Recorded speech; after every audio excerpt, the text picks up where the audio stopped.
ქალბატონებო და ბატონებო, სიტყვა ეძლევა საქართველოს პრეზიდენტს, ბატონ მიხეილ ყაველაშვილს.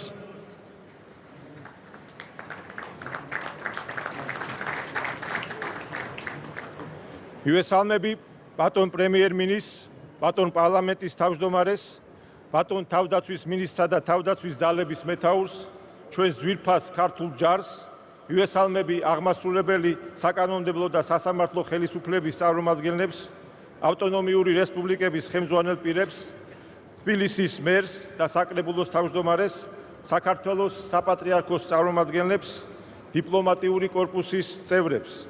მივესალმები სრულიად საქართველოს. გილოცავთ საქართველოს დამოუკიდებლობის დღეს. დღევანდელი დღე არის ქართველი ერის ერთიანობის, თავისუფლების სიყვარულის, გაუტეხლობისა და დაუღალავი ბრძოლის სიმბოლო.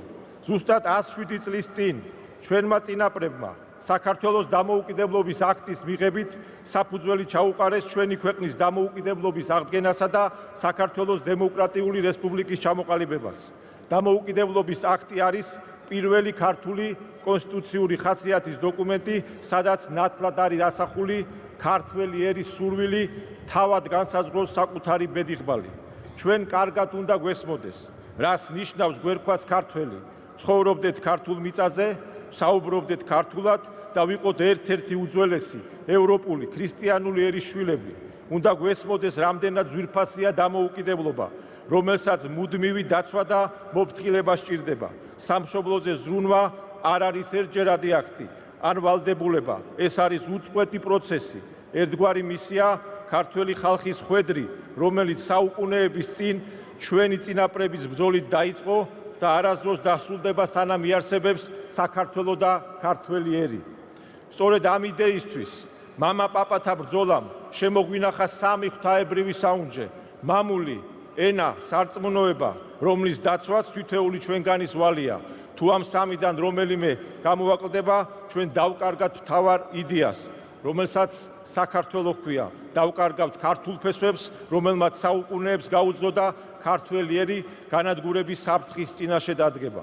ჩვენი ქვეყნის წინაშე ყოველთვის იქნება საფრთხეები, რომელიც სათანადო რეაგირებას მოითხოვს.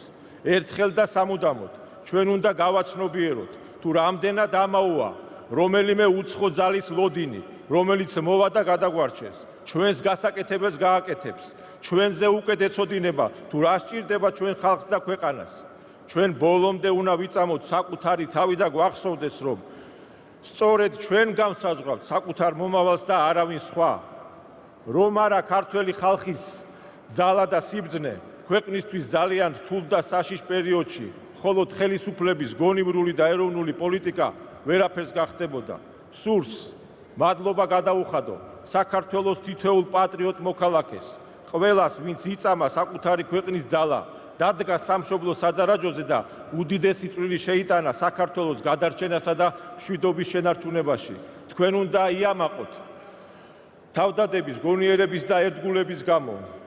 სწორედ იმიტომ, რომ ჩვენ მოვიპოვეთ იშვიათი შესაძლებლობა და გავერთიანდით ჩვენი ქვეყნისთვის გარდამტეხ მომენტში, რომელმაც შესაძლოა მომავალი ათწლეულები განსაზღვროს. ჩვენ ერთიანობითა და წინდახედულობით წარმატებით გავიარეთ საფრთხის პირველი ეტაპი და დარწმუნებული ვარ, სწორედ ასეთივე წარმატებით გავიყვანთ საქართველოს სამშვიდობოს.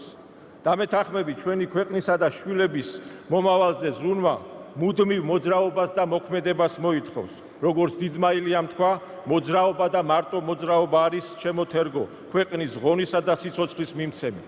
ქართველი ხალხი ჩვენი ქვეყნის ისტორიაში ყველაზე დიდებულ და საამაყო პერიოდამდე, ოქროს ხანამდე, სწორედ მუდმივმა მოძრაობამ, გადამწყვეტი მომენტისთვის უწყვეტმა მომზადებამ და დაუღალავმა შრომამ მიიყვანა. ის რომ დღეს ჩვენ გვაქვს საკუთარი სამშობლო, ენა, დამწერლობა და სარწმუნოება, სწორედ იმის დამსახურებაა, რომ ქართველს არასდროს შეუწყვეტია მოძრაობა.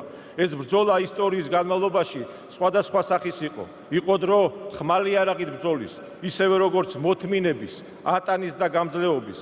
იყო დრო, როდესაც კალამს უფრო დიდი ძალა ჰქონდა, ვიდრე ხმალი იარაღს. ისევე როგორც დღეს თანამედროვე სამყაროში ჩვენ სიტყვებსა და შორსჭრეტელობას აქვს განუზომელი ძალა, განსაკუთრებით ჩვენაირი პატარა ქვეყნისთვის. სწორედ ჩვენი სიტყვა, გონიერება, საკუთარი თავის წმენა და საკუთარი თავის წმენაა დღეს ჩვენი მთავარი იარაღი. საუკუნეების განმავლობაში ჩვენ ბევრი სისხლი გვაქვს დაღვრილი, რომელიც მძიმე იარაღი აქვს გამჩნეული ქართველ ხალხს. ქართველი კაცის მტკიცე ხასიათი და გამორჩეული ვაჟკაცობა ყოველთვის მოიცავს თავგანწირვას საკუთარი ქვეყნისა და ოჯახისთვის. დარწმუნებული ვარ, ქვეყნისა და ოჯახისთვის თითოეული პატრიოტი ქართველი მზად არის საკუთარი სიცოცხლის დასათმობად. ჩვენი ამოცანა კი არის არ დადგეს ეს საჭიროება, არ დასჭირდეს ქართველ კაცს სიცოცხლის ფასად საკუთარი ქვეყნის დაცვა. მას უნდა ჰქონდეს შესაძლებლობა მშვიდ და სტაბილურ გარემოში პატიოსანი შრომით იზრუნოს საკუთარ ოჯახზე და სამშობლოზე. სურს დღეს კიდევ ერთხელ ხაზი გაუსვა საქართველოს ერთგულებას ევროპული ღირებულებებისა და ევროპული იდეის მიმართ.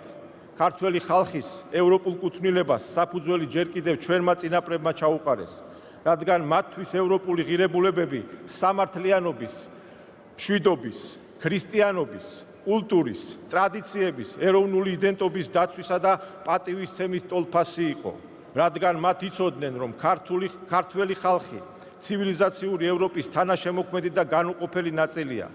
საქართველო საუკუნეების განმავლობაში სულიად მარტო ევროპის უკიდურეს აღმოსავლეთ ნაწილში უშიშრად და მტკიცედ იცავდა ქრისტიანულ და ევროპულ ღირებულებებს.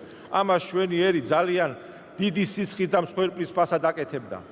სურს კაფიოდ განვაცხადო, ჩვენ ღია ვართ ნებისმიერი თანასწორებაზე დაფუძნებული ურთიერთობისთვის, რომელიც ორმხრივ ურთიერთსარგებლობას მოიცავს. ჩვენი გადაწყვეტილებები, რა თქმა უნდა, დაფუძნებული იქნება საქართველოს ეროვნულ ინტერესებზე, საქართველოს ხელისუფლება, ქართველი ხალხის თანადგომით, მტკიცე და ურყევი იქნება ამ პრინციპების დაცვაში. არ დაუშვებთ, რომ ქართველი ხალხი მსხვერპლად შეეწიროს გარკვეული ძალების ინტერესს. ქართველი ერის სიძლიერის გვაკუთხედი ყოველთვის იყო ძლიერი ოჯახი, გამორჩეულად მყარი ინსტიტუტი, რომელმაც საუკუნეებს გაუძლო. ქართველმა ხალხმა მთელი მსოფლიოს გასაგონად ხმა აიღმაღლა და თქვა, რომ ტრადიციული ოჯახი და ოჯახური ღირებულებები არის ჩვენი ეროვნული იდენტობის განუყოფელი ნაწილი. ჩვენი ვალია გავაძლიეროთ ქართული ოჯახები და ხელი შევუწყოთ ჩვენი ერის გამრავლებას. ჩვენ არ ვართ მრავალრიცხოვანი ერი, ამიტომ ერთმანეთის მიმართ განსაკუთრებული მოფრთხილება და მზრუნველობა გვმართებს. უნდა გვესმოდეს, რომ თითოეული ინდივიდის წარმატება საქართველოს წარმატების ტოლფასია. ისევე როგორც ჩვენი სამშობლოს წარმატება უნდა იყოს საქართველოს თითოეული მოქალაქის წარმატება. სამშობლოზე ზრუნვა მუდამ უნდა ფიგურირებდეს ნებისმიერი ადამიანის ცხოვრებასა და კარიერაში. სამშობლო მუდამ თან უნდა გვდევდეს თითოეულ ჩვენგანს. საქართველო არ არის უბრალოდ ინდივიდების ერთობა, არამედ ეს არის ქართველი ერის მიერ საუკუნეების განმავლობაში შექმნილი ქვეყანა, რომელსაც სახელმწიფოებრიობის უდიდესი და საამაყო ისტორია გააჩნია. ქართველი ერის საბოლოო შეკვრასა და საქართველოს ძლიერ სახელმწიფო ჩამოყალიბებაში განსაკუთრებული როლი ქრისტიანობამ ითამაშა. ჩვენ უხვად გვაქვს ისტორიული ფაქტები, თუ როგორ იბრძოდნენ ქართველი სულიერი მამები საერო პირების მხარდახარ, თუ როგორ იცავდა ერი და ბერი საკუთარ სამშობლოს ერთსულოვნად. თუ ჩვენ წარსულში ვახერხებდით ქვეყნის კრიტიკულ მომენტში გაერთიანებასა და სამშობლოს ინტერესებიდან გამომდინარე ერთად მოქმედებას, ესე იგი ეს შესაძლებლობა ჩვენს ერში თითოეულ ჩვენგანშია. შესაბამისად, ჩვენი ვალია საკუთარ თავში ვიპოვოთ ეს ძალა და ყველაფერი გავაკეთოთ, რათა ჩვენი რესურსები და ენერგია მივმართოთ ერთიანი, ძლიერი და აყვავებული საქართველოს ასაშენებლად, რომელზეც თითოეული ჩვენგანი ოცნებობს. ჩვენ რომ შევძლოთ ასეთი საქართველოს აშენება, გვჭირდება მრავალმხრივი განვითარება და გაძლიერება. სწორედ ამ მიმართულებით უნდა ვეძებოთ ჩვენი ქვეყნის წარმატების გასაღები. ძლიერი და ერთიანი საქართველო წარმოუდგენელია ჩვენი აფხაზი და ოსი დებისა და ძმების გარეშე. ჩვენ საბოლოოდ სწორედ მაშინ გავიმარჯვებთ და სისულეში მოვიყვანთ ერთიანი საქართველოს იდეას, როდესაც შევძლებთ ჩვენი მოქალაქეებისთვის საერთო სიკეთეებით სარგებლობა ისევე იყოს შესაძლებელი სოხუმსა და ცხინვალში, როგორც თბილისსა და ბათუმში, გორსა და ზუგდიდში და ჩვენი ქვეყნის სხვა ქალაქებში. მჯერა, რომ საქართველო აუცილებლად იქნება ერთიანი, ძლიერი და აყვავებული. კიდევ ერთხელ გილოცავთ საქართველოს დამოუკიდებლობის დღეს. გაუმარჯოს ერთიან, ძლიერ დააყვავებულ საქართველოს. ღმერთი იყოს ჩვენი და ჩვენი სამშობლოს მფარველი. დიდი მადლობა.